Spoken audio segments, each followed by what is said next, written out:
Maison française, levez-vous. Une étude de l'école des mines a montré que vous êtes en Europe la maison qui gaspille le plus d'énergie. Vous avez été élue la maison la plus bête de l'Europe des 15 pays les plus développés.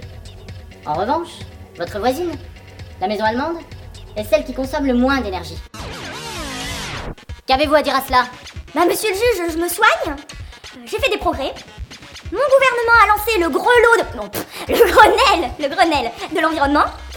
Et aujourd'hui, les maisons françaises bénéficient de subventions pour installer des panneaux solaires.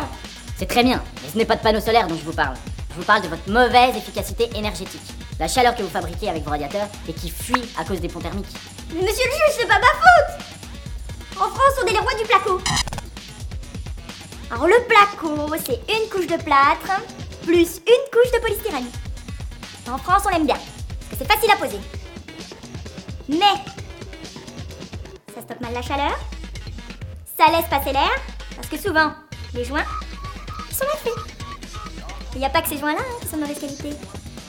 Il y a aussi les joints du toit, avec la laine de verre, qui s'affaisse entre les poutres. Ça laisse passer l'air chaud.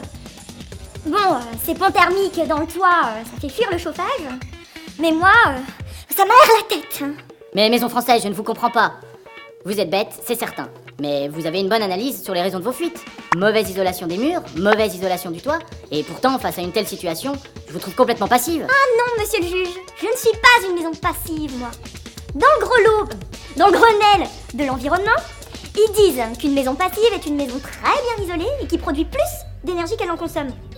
Alors vous voyez, je suis pas passive, moi. Bon, ne vous énervez pas. Je ne vous condamne pas.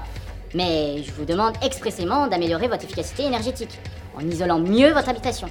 Supprimez vos fuites, vos ponts thermiques et utilisez des matériaux un peu plus efficaces. Pour cela, je vous demande de prendre modèle sur Mademoiselle Fribourg, la maison allemande.